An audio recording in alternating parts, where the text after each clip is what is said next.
चलो भाई, तो अल्कोहल फिनोल एंड ईथर वाला चैप्टर हमारा चल रहा था, ठीक है।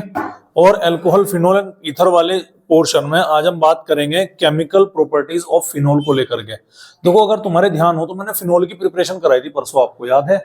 फिनोल की प्रिपरेशन कितनी कराई थी मैंने आपको? 4 मेथड थे, याद आया? 4 में मैंने आपको बोला था कि सबसे ज्यादा इंपॉर्टेंट मेथड कौन सा है? क्यूमीन वाला, बताया था। क्यूमीन हाइड्रो आइसोप्रोपाइल बेंजीन वाला स्ट्रक्चर होता है। और मोस्ट ऑफ द फिनोल जो बनता है वर्ल्ड वाइड, वो किससे बनाया जाता है भाई? क्यूमीन से बनाया जाता है। ये ऑलरेडी मैं आपको लास्ट क्लास के अंदर बता चुका था, सेकंड लास्ट क्लास में, ठीक है। आज हम बात करेंगे फिनोल की केमिकल प्रॉपर्टीज के बारे में, और सबसे इंपॉर्टेंट भी क्यूमीन वाली है, याद रखिएगा। फिनोल की प्रिपरेशन में एक तो वही है जो आपने पहले चैप्टर में पढ़ा था, हेलोएल्केन हेलोरीन में, कि अंडर नॉर्मल कंडीशन बेंजीन जो है वो न्यूक्लियोफिलिक सब्स्टिट्यूशन रिएक्शन शो नहीं करते।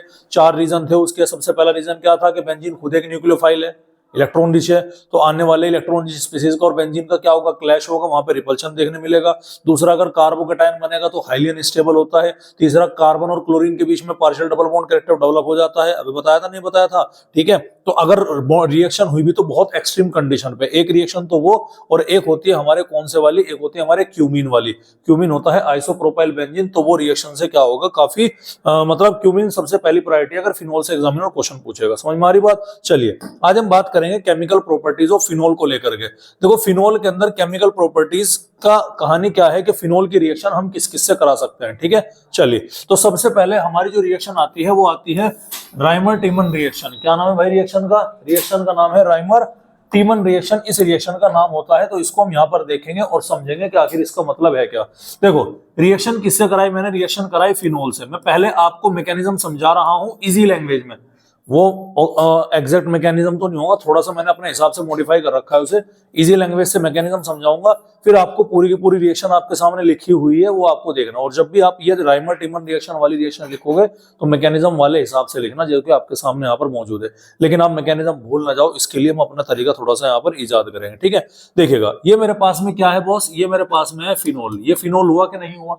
ठीक है। सबसे पहला काम, इसकी रिएक्शन NaOH से करा दो। जब भी आपको फिनोल की कोई भी केमिकल रिएक्शन पूछ रहा है, सबसे पहले किससे रिएक्ट करा दो? उसको NaOH से करा दो। जैसे ही तुम इसे क्या कराओगे, जैसे ही आप इसको NaOH से रिएक्ट कराओगे, तो यहां से क्या बाहर निकलेगा भाई? पानी बाहर निकला माइनस का H2O, और यहां पर क्या बन जाएगा? यहां पर बनेगा सोडियम फिनॉक्साइड। क्या बनेगा बच्चों? यहां पर सोडियम फिनॉक्साइड। ऑक्सीजन के ऊपर क्या रहेगा? निगेटिव, और सोडियम के ऊपर क्या रहेगा?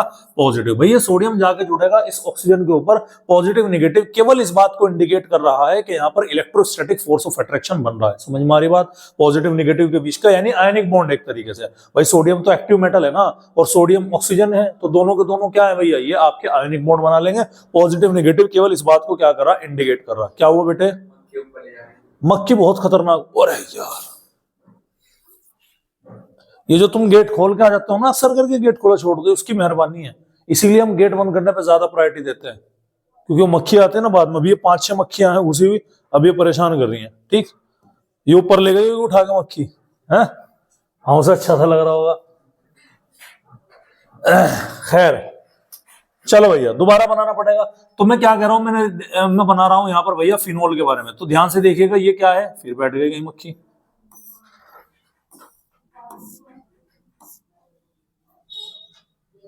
चलो भाई, ये क्या है? ये आपका फिनोल है। इस फिनोल की रिएक्शन में किससे कराऊंगा? सबसे पहले NaOH से कराऊंगा। NaOH से यहां से क्या बाहर निकलेगा जी? पानी बाहर निकला। अबे निकला क्या? बोलते जाओ यार, निकलेगा। और फिनोल के ऊपर अब क्या बन गया? ये बन गया आपका सोडियम फिनॉक्साइड। यहां तक बताओ, कोई दिक्कत वाली बात है भाई? कोई दिक्कत नहीं है, ठीक है। इस फॉर्म में इसलिए किया गया ताकि फिनोल की जो बेंजीन रिंग है ना, इसकी एक्टिविटी बढ़ जाए। कुल मिलाकर बात ये है। आप देखो, अल्टीमेटली लास्ट में तुम्हें फिर वापस ONA का फिनोल ही बनाना है। जो तुमने पानी निकाला, दोबारा से डालना पड़ेगा पानी तुम्हें, ताकि तुम्हारा हो। लेकिन किया क्यों? ताकि इसकी एक्टिविटी बढ़ जाए, रिएक्टिविटी बढ़ जाए। समझ में आ रही बात? अब इसकी रिएक्शन कराओगे भैया तुम क्लोरोफॉर्म से। क्लोरोफॉर्म क्या होता है? CHCl3। क्या होता है भैया? CHCl3। ध्यान से सुनना, मेरी बात बहुत इंपॉर्टेंट है। तो क्लोरोफॉर्म क्या है? क्लोरोफॉर्म है CHCl3। ये कार्बन, कार्बन के साथ क्या है? हाइड्रोजन, ठीक है। मैं ऐसे बना देता हूं, ये कार्बन के साथ क्या है? हाइड्रोजन। एक क्लोरीन इधर गया, एक ये रहा, और एक क्या रहा? ये रहा। क्या ये CHCl3 हुआ कि नहीं हुआ? अब कुछ कुछ तुम्हें पता क्या निकल सके यहां से? क्या बन सके कंपाउंड? अबे हाइड्रोजन तो गधे उसी में ही, अपने कंपाउंड से जोड़ लगा क्या? इसकी और इससे रिएक्शन होगी, क्या बन सकता है? NaCl बन सकता है? नहीं बनेगा। आ रही बात, क्योंकि सोडियम का ऑक्सीजन से इलेक्ट्रोस्टैटिक बॉन्ड बना हुआ है, आयनिक बॉन्ड बना हुआ है, इसीलिए मैंने आपको पूछा। कभी देखते हो तुम कल दारू पी के एकदम क्या निकाल दो। अब तूने जो बताया ना HCl निकलेगा, अब बता HCl कैसे निकलेगा, कहां से निकलेगा? देखो तुम्हें अगर नहीं मालूम है मैं बता दूं कि बेंजीन में जितने भी बचे हुए कार्बन है सबके पास में एक एक हाइड्रोजन है, हाँ या ना? ठीक है, ये जो इस वाले कार्बन के पास की जो हाइड्रोजन होगी ये एक क्लोरीन को यहां से निकल के क्या बाहर कर देगी, माइनस का HCl कर देगी। नतीजा इस कार्बन की एक वैलेंसी फ्री, इस कार्बन की एक वैलेंसी फ्री, दोनों का आपस में क्या बनेगा, बॉन्ड बनेगा। तो ये स्ट्रक्चर कुछ इस तरह से बनेगा, ध्यान से देखिएगा। ये आपका क्या है, ये आपका O नेगेटिव और Na पॉजिटिव। अबे हुआ क्या, इससे क्या जुड़ गया हमारा, एक कार्बन जाके जुड़ गया, जुड़ा नहीं जुड़ा? और इस कार्बन से क्या जुड़ा हुआ है बॉस, इस कार्बन से जुड़ा हुआ है एक हाइड्रोजन और दो क्लोरीन यहां पर जुड़े हुए मौजूद हैं। अरे है क्या, कोई दिक्कत वाली बात है? तो ये बन जाता है ये वाली कंडीशन, बेंजीन से क्या बना, CHCl2। मैंने कहा ना कि मेरा वाला मैकेनिज्म थोड़ा सा अलग है, ठीक है, आपको ये वाला लिखना, ठीक है। आप पहले इवेंट में NaOH प्लस ClCl3 करके डायरेक्ट ये बनाना है आपको, और कुछ नहीं करना, ठीक है भाई, कोई दिक्कत वाली बात है? क्या बना ये, CHCl2। अब पिक्चर में कौन आएगा, दोबारा से पिक्चर में आएगा NaOH। एक मॉलिक्यूल यहां पर किसका यूज करेंगे हम, एक मॉलिक्यूल हम यूज करेंगे यहां पर NaOH का। कोई दिक्कत वाली बात है? देखो सबसे पहले एक सोडियम इस क्लोरीन को लेकर के माइनस का NaCl बना करके बाहर निकलेगा कि नहीं निकलेगा, ठीक है। अच्छा इसे ऐसे देख लो कि ये आपका क्या है, ये आपका NaOH को मैं ऊपर लिख दे रहा हूं, NaOH ये रहा, सोडियम ऑक्सीजन, और ये क्या है, हाइड्रोजन, हाँ या ना? तो एक HCl तो यहां से बाहर निकला, निकला कि नहीं निकला?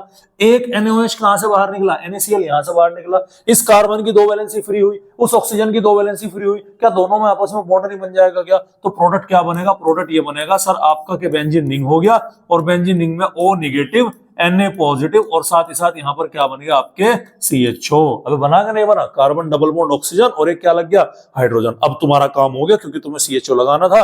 अब जो तुमने पानी शुरू में निकाला था ना भैया, वो पानी यहां से क्या डाल दो, दोबारा डाल दो। ये H positive, OH negative, sodium का पॉजिटिव इस OH के साथ में मिल करके क्या बना लेगा, NaOH अलग बना लेगा, और यहां पर वापस से किस चीज की फॉर्मेशन हो जाएगी, OH की फॉर्मेशन यहां पर होती हुई नजर आ जाएगी। समझ में आ रही बात? तो CHO कौन से ग्रुप पे जुड़ा है, ऑर्थो पोजीशन पर। कौन सी पोजीशन पर जुड़ा, ऑर्थो। और यही प्रोडक्ट क्या होता है, यही प्रोडक्ट होगा इसका मेजर प्रोडक्ट। क्यों होगा, क्योंकि CHO का ऑक्सीजन, आ रही बात समझ में, ये दोनों के बीच में क्या देखने मिलेगी आपको, इंटरमोलिकुलर हाइड्रोजन बॉन्डिंग देखने मिलती है। ये प्रोडक्ट ज्यादा स्टेबल है। यूजुअली पैरा वाला प्रोडक्ट मेजर होता है, पढ़ा था ना आपने, नहीं पढ़ा था? यूजुअली पैरा वाला प्रोडक्ट क्या होगा, मेजर होगा, लेकिन यहां पर कौन सा प्रोडक्ट मेजर है, ऑर्थो वाला। आरी बात समझ में क्लियर है? ठीक है, तो ये रिएक्शन पूरी की पूरी आपको क्या रखनी है, ध्यान रखनी है। अब ये रिएक्शन में 1 2 3 4 5 बार आपको बेंजीन बनानी पड़ी, तो इतना लंबा चौड़ा झमेला आपका ना बने, तो आप केवल और केवल क्या करो, इसी 4 स्टेप में आप अपना काम लेकर के चलो। समझ में आ रही बात आपको? कहीं अटक जाओ, पूरी की पूरी तरह से मैकेनिज्म मैंने आपको क्या कर दिया भाई, समझा दिया। नेम रिएक्शन है, इंपॉर्टेंट है, याद रखिएगा। ठीक है, माइक चालू है क्या? चालू है, हाँ भाई ठीक है बच्चों, समझ में आई बात। चलिए, इसी के जैसी एक और रिएक्शन है, कोल्बे रिएक्शन। ठीक है, एक वो गाना आया था, मैं नहीं तो कौन बे, आया था, होए होए होए होए मैं नहीं तो कौन बे, आया था क्या?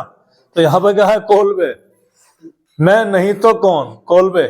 आ रही बात समझ में? ठीक है, चलो एक क्या, खोलबे कहता ना, कुंडे लगा लेने को खोलबे, तो कुछ भी मान लो, व्हाटएवर जो भी है, सेम है। वहां पर CHO लगा था, यहां पर क्या लगना है, COOH, कार्बोक्सिलिक एसिड। वो सैलिसिल्डिहाइड था, ये सैलिसिलिक एसिड हो जाएगा। समझ में आ रही बात? वही सेम एक्टिविटी रहेगी, वही सेम नाटक मैं दोबारा शुरू करूंगा जो भी मैंने 2 मिनट पहले किया।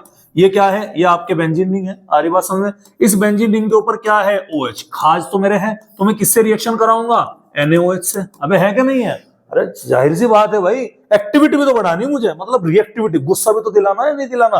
तो यहाँ पर जैसे देखा ना तुमने कि बहुत कई बार ऐसा होता है कि मुझे जब दिखे ना कि बच्चा करने का पोटेंशियल है, तो मैं बच्चे की बेइज्जती पे उतर जाऊं। अरे बात समझ में? बच्चे की और ऐसी बात जूते भिगो भिगो को मारता हूं, उसको बिल्कुल हर्ट फील होगा, उसे बेइज्जती महसूस होगी कि अल्लाह यार तेरी बेइज्जती। वो घर जाके पढ़ेगा फिर ढंग के नंबर आएगा। पर मैंने आज तक किसी बच्चे को नहीं कहा बाद में कि मैंने तेरी बेइज्जती इस इंटेंशन से करी थी ताकि बच्चा सिर पे ना चढ़े। आओ ठेकेदार, कई दिनों में आज आप आए हैं, बहुत अच्छा लगा आपको देख करके। आप ठीक हो? ठीक हो भैया आप? ठेकेदार सो गए आप भी उठ के? खाइए अपना अब्बू की कसम। अच्छा, तो फिर कहां से आया अभी? बाल नहीं कटवाए भाई इसने।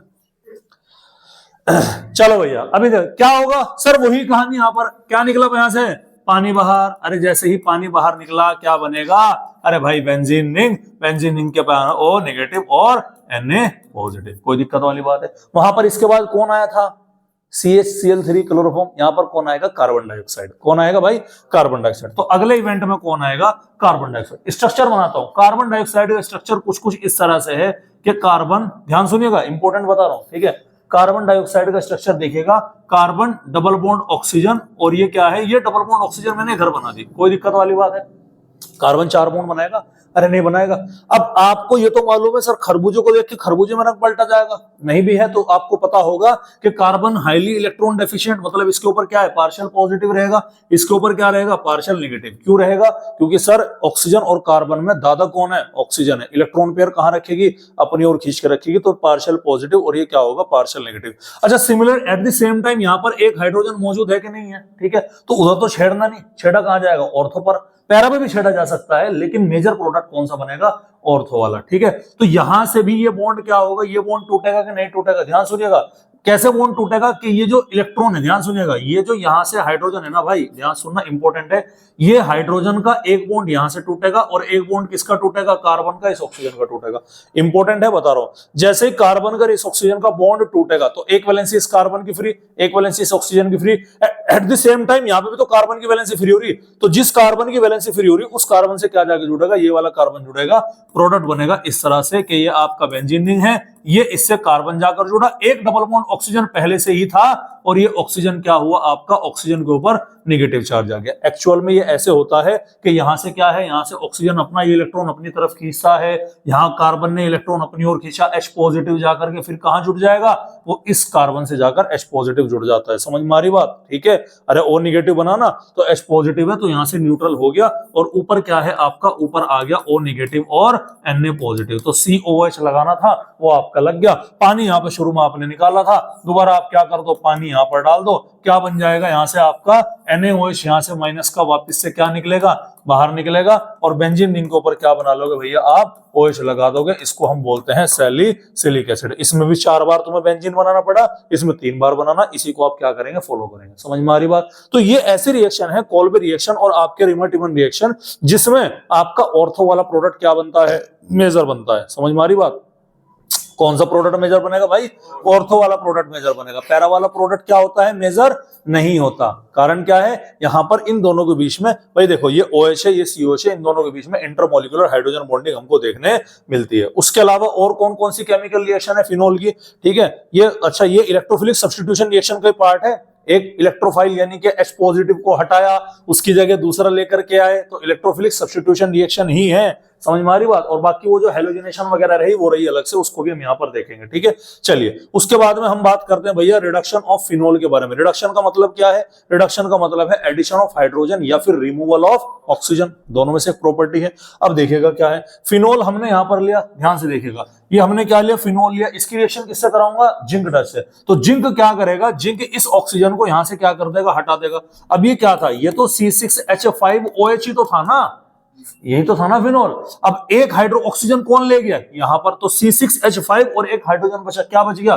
C6H6, बोले तो बेंजीन बन गई। समझ में आ रही बात? रिडक्शन हुआ नहीं हुआ? दूसरा तरीका क्या है? अरे बॉस ये क्या है? ये तो आपका फिनोल है कि नहीं है? अगर मैं यहां पर कोई बढ़िया सा ऑक्सीडाइजिंग एजेंट, मजबूत सा खतरनाक सा लेकर आऊं, और मजबूत सा खतरनाक सा ऑक्सीडाइजिंग एजेंट है sodium chromate, sodium dichromate, Na2Cr2O7 और H2SO4 की प्रेजेंस रखता हूं, तो यहां से क्या निकल जाएगा? हाइड्रोजन निकलेगा, डबल बॉन्ड ऑक्सीजन, और तो डबल बॉन्ड ऑक्सीजन कहां जुड़ेगा?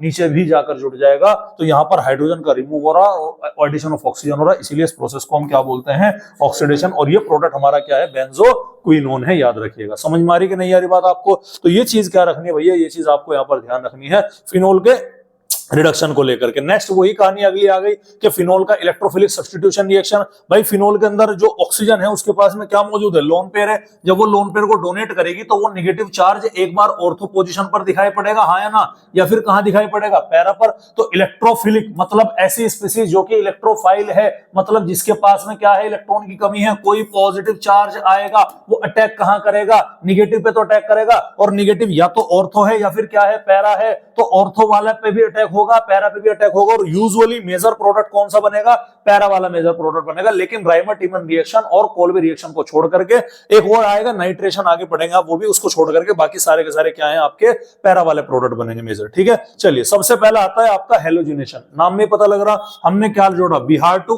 अरे जोड़ा तो बिहार टू में इलेक्ट्रोफाइल आपका क्या है, बिहार। एक बार बिहार कहां जोड़ो, ऑर्थो पर, एक बार कहां जोड़ो, पैरा पर। कौन सा प्रोडक्ट मेजर आया, पैरा वाला।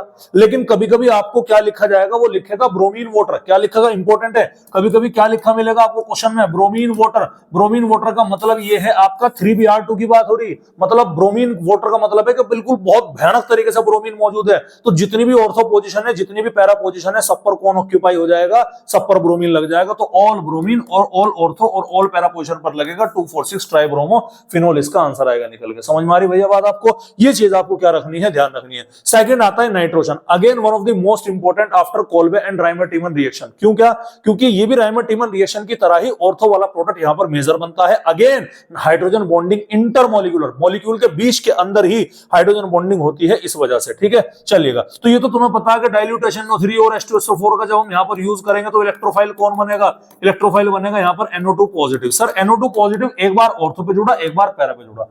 जैसा हम पढ़ते हुए आ रहे हैं, पैरा वाला मेजर होना चाहिए था, लेकिन ये मेजर नहीं है, ये क्या है, ये माइनर है। मेजर कौन सा है, ऑर्थो वाला। कारण क्या है सर, कारण है कि यहां पर इन दोनों के बीच में हाइड्रोजन बॉन्डिंग दिखाई पड़ रही है। अच्छा, ये हाइड्रोजन बॉन्डिंग एक ही मॉलिक्यूल के अंदर है कि दो मॉलिक्यूल के बीच में है, ये एक ही मॉलिक्यूल के अंदर है। तो एक ही मॉलिक्यूल के अंदर वाली हाइड्रोजन के लिए हम बोलते हैं इंट्रा, क्या बोलेंगे भैया, इंट्रा। दो तरह की हाइड्रोजन बॉन्डिंग होती है बॉस, एक होती है इंट्रा मॉलिक्यूलर, एक होती है इंटर मॉलिक्यूलर। इंटर मतलब बीच में, inter competition, inter house competition होता है ना स्कूल के अंदर, इंटर हाउस कंपटीशन कि दो हाउस का क्या हो रहा है, कंपटीशन हो रहा है। तो इंटर मतलब दो मॉलिक्यूल के बीच में, इंट्रा मतलब विद इन द सेम। आ रही बात समझ में, तो एक ही मॉलिक्यूल के बीच में फिनोल, इसका भाई अगर पैरा पर जाएगा तो वो स्टेबल नहीं हो पाएगा, मतलब ये स्टेबल ज्यादा है यहां पर, इसलिए मेजर प्रोडक्ट क्या होगा, ये होगा। तो यहां पर क्या देखने मिला आपको, इंट्रा मॉलिक्यूलर हाइड्रोजन बॉन्डिंग देखने मिला। ध्यान से सुनिएगा, जब इसकी हाइड्रोजन बॉन्डिंग इंट्रा मॉलिक्यूलर है तो क्या अपने ही जैसे दूसरे मॉलिक्यूल से जुड़ पाएगा, क्या आपस में नहीं जुड़ पाएगा। समझ मारी बात, जबकि पैरा वाला अपने ही जैसे दूसरे मॉलिक्यूल से आसानी से क्या होगा, जुड़ जाएगा। तो पैरा वाले में कौन सी हाइड्रोजन बॉन्डिंग मिलेगी, इंटरमॉलिक्यूलर, और ऑर्थो वाले में क्या मिलेगी, इंट्रामॉलिक्यूलर। यहां से कई तरह के क्वेश्चन आपके बनते हैं। एक क्वेश्चन बता चुका हूं आपको वोलेटिलिटी वाले पोर्शन में, सॉल्यूशन में याद करो। ठीक है, अच्छा बताओ बॉइलिंग पॉइंट अब किसका ज्यादा है। बॉइलिंग पॉइंट का मतलब है दो मॉलिक्यूल को अलग अलग करना है। सर ये तो पहले से ही अलग अलग है, अकेला है, समझ में आ रही बात। तो ये तो पहले से क्या है, ये ऑलरेडी वोलेटाइल नेचर का है, तो इसका बॉइलिंग पॉइंट क्या है, कम है।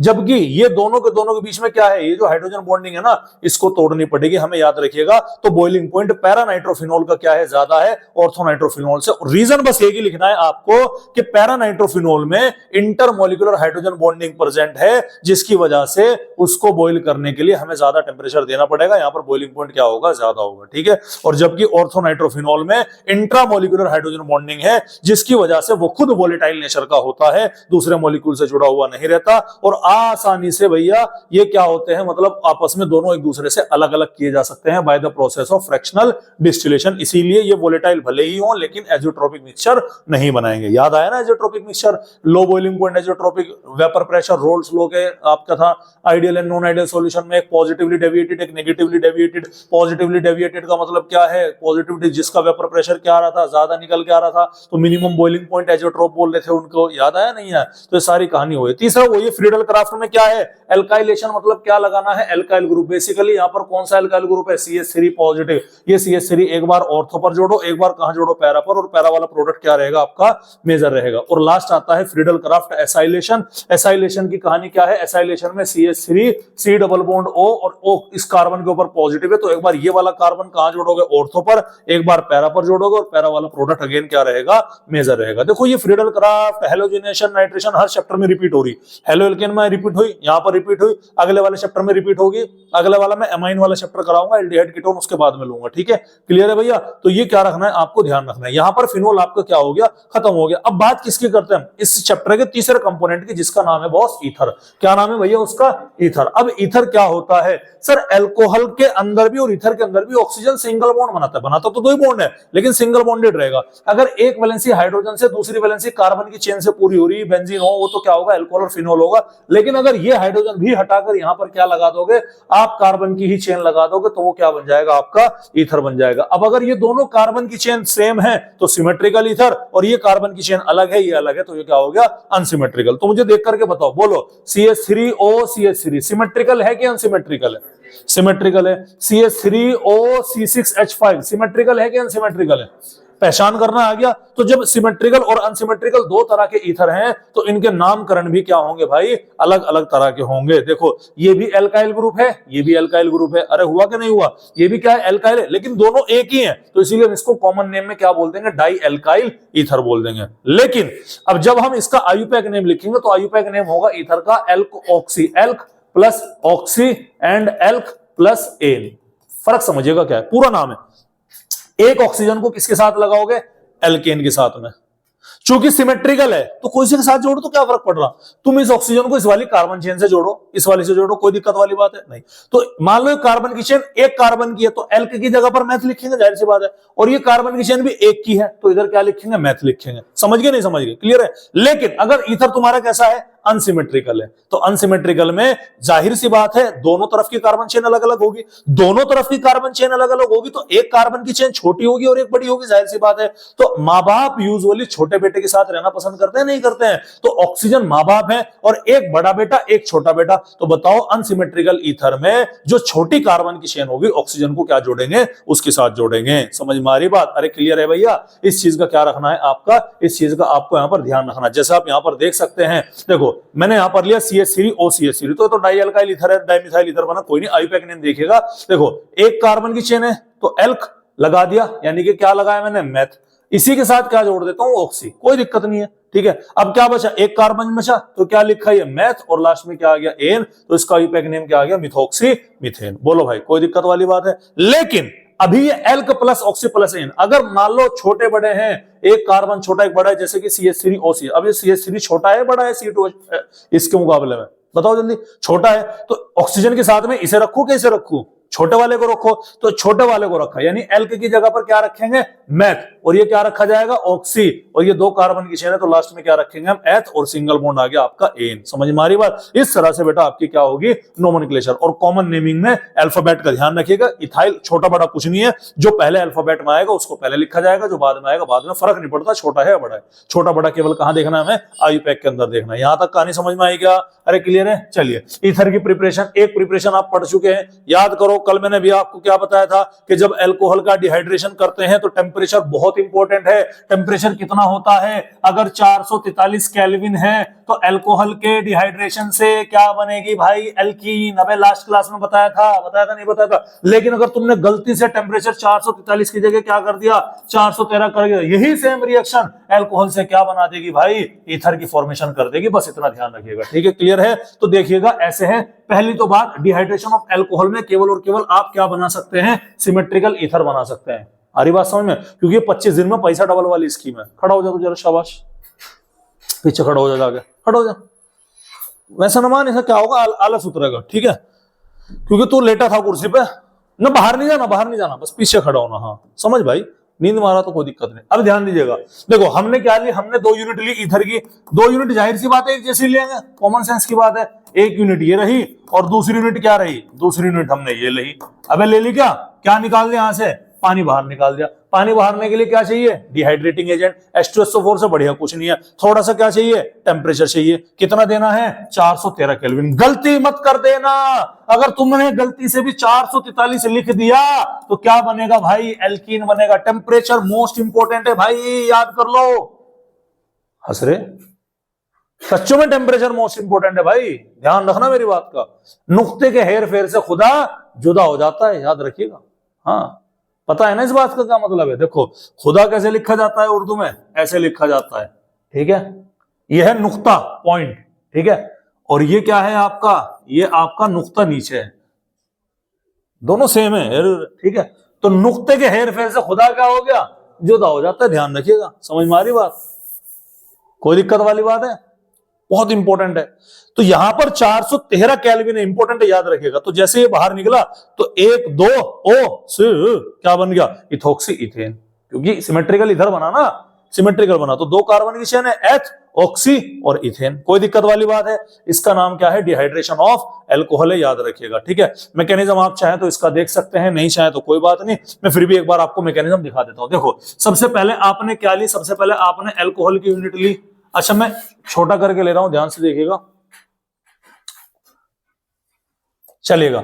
सबसे पहले आपने क्या लिया, ROH लिया। ऑक्सीजन के ऊपर क्या है भैया, लोन पेयर, एसिड है तो एसिड क्या आएगा, H पॉजिटिव। अटैक करेगा किसकी तरफ, इसके ऊपर, अबे करेगा नहीं करेगा, जैसे इस पर अटैक करेगा क्या बनेगा, ROH, और हाइड्रोजन नीचे और ऑक्सीजन के ऊपर क्या आएगा, पॉजिटिव चार्ज। बनेगा नहीं बनेगा, इंपॉर्टेंट है, ध्यान से देखिएगा क्या बनेगा। जैसे ये बना तो ये क्या हो गया आपका, ये हो गया आपके एल्कोहल का प्रोटोनेशन हो गया, कोई दिक्कत वाली बात है। अब पिक्चर में तुरंत दूसरा एल्कोहल एंट्री मारेगा। दूसरा एल्कोहल कौन है, अगेन एक और एल्कोहल यही होगा कि ROH है, ये क्या है, लोन पेयर है। अबे है कि नहीं है, अभी ध्यान से सुनना मेरी बात, ध्यान से सुनना। इंपॉर्टेंट पॉइंट क्या है कि जैसे ही इंपॉर्टेंट क्या है कि इस ऑक्सीजन की भूख शांत करने के लिए ये क्या करेगा, अपना इलेक्ट्रॉन यहां से तोड़ेगा, छीनेगा। जैसे ही छीनेगा तो पानी बन के बाहर, कार्बन के ऊपर क्या आएगा, पॉजिटिव चार्ज। पॉजिटिव चार्ज का मतलब इलेक्ट्रॉन की कमी, तो वो इलेक्ट्रॉन की कमी कहां से जाके पूरी करेगा, यहां से जाके पूरी करेगा। तो प्रोडक्ट क्या बनेगा आपका, RO। इसे हाइड्रोजन को मैंने नीचे लिख दिया, कार्बन की चेन इधर आ गया और इसके ऊपर क्या आ गया, पॉजिटिव चार्ज। फिर बाद में ये भी अपना बॉन्ड तोड़ करके क्या बना लेता है, ईथर बना लेता है, ठीक है। बड़ा सिंपल सा मैकेनिज्म है, कोई इसमें रॉकेट साइंस नहीं है, ध्यान दीजिएगा, ठीक है। चलिए अगला है विलियमसन ईथर सिंथेसिस। जब भी एल्काइल हैलाइड रोना स्टार्ट कर देता है तो ईथर बन जाता है। क्या बोला मैंने, जब भी एल्काइल हैलाइड रोना स्टार्ट करेगा तो क्या बनेगा, ईथर बनेगा। अब एल्काइल हैलाइड बोले तो RX, एल्काइल हैलाइड बोले तो RX। रोना का मतलब क्या है, सोडियम एल्कोक्साइड, RONA, इसी को तो रोना बोलता हूं मैं, समझ में आ रही बात, क्लियर है। तुम्हें जाहिर सी बात है पता, इसमें पार्शियल निगेटिव भी है, पार्शियल पॉजिटिव भी है, हाँ या ना। और तुम्हें ये भी पता कि कहीं भी तुम्हें मेटल दिख जाए तो पॉजिटिव तो बेटा वही रहेगा।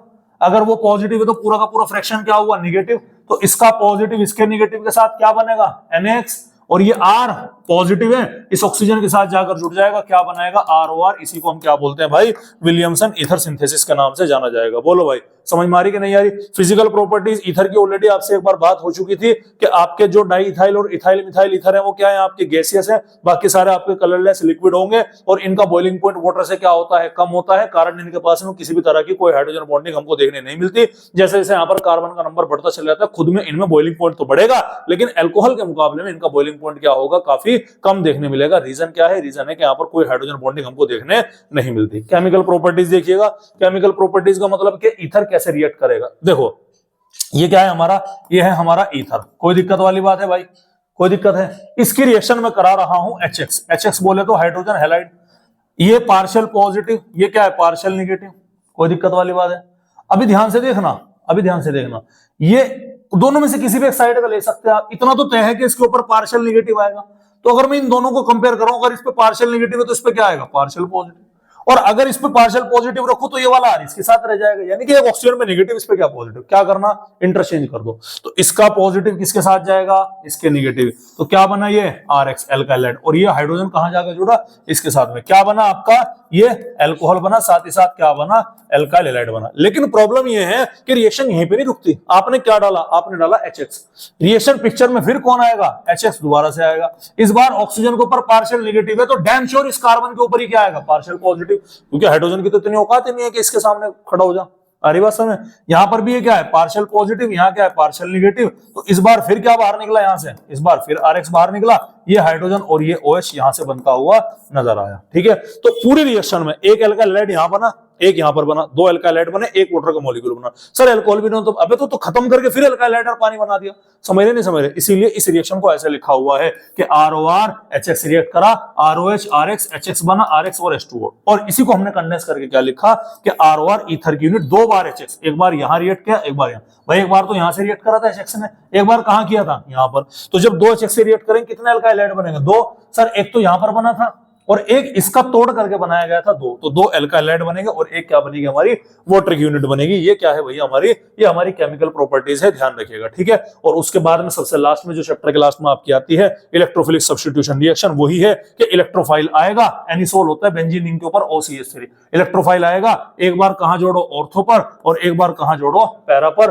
और पैरा वाला प्रोडक्ट क्या बनता है, मेजर बनेगा। वही सेम कहानी है। सबसे पहला क्या है, हैलोजिनेशन, ब्रोमीन लगाओ तो ब्रोमीन एक बार ऑर्थो पे एक बार कहां लगाओ पैरा पे, क्या बनेगा आपका पैरा वाला प्रोडक्ट मेजर बनेगा। उसके बाद में नाइट्रोजन NO2 एक बार ऑर्थो पे, एक बार पैरा पर, पैरा वाला प्रोडक्ट क्या बनेगा मेजर बनेगा। उसके बाद में फ्रीडल क्राफ्ट एल्काइलेशन, एल्काइलेशन का एल्काइलेशन नहीं है नीचे, फ्रीडल क्राफ्ट एल्काइलेशन में CH3 आएगा, एक बार CH3 कहां लगाओ ऑर्थो पे, एक बार कहां लगाओ पैरा पे, पैरा वाला प्रोडक्ट क्या है मेजर है। फ्रीडल क्राफ्ट एसाइलेशन में COCH3 एक बार कहां लगाओ ऑर्थो पे और एक बार कहां लगाओ पैरा पर, और ये आपका पैरा वाला प्रोडक्ट क्या बनेगा मेजर बनेगा। और इसी के साथ में आपका अल्कोहल, फिनोल और ईथर वाला चैप्टर क्या होता है बच्चों पूरी तरह से समाप्त होता है, पूरी तरह से खत्म होता है। बोलो यहां तक कोई दिक्कत कोई परेशानी वाली बात है? उम्मीद है भाई समझ में आई होगी यहां तक की कहानी। तो ये अल्कोहल, फिनोल और ईथर का जो चैप्टर है भाई वो आपका यहाँ पर क्या हो गया है बच्चों, वो आपका यहाँ पर फिनिश हो जाता है। अब अगला जो चैप्टर हम यहाँ पर कवर करेंगे उस चैप्टर का नाम होगा एमाइंस वाला चैप्टर। कौन सा चैप्टर होगा भाई?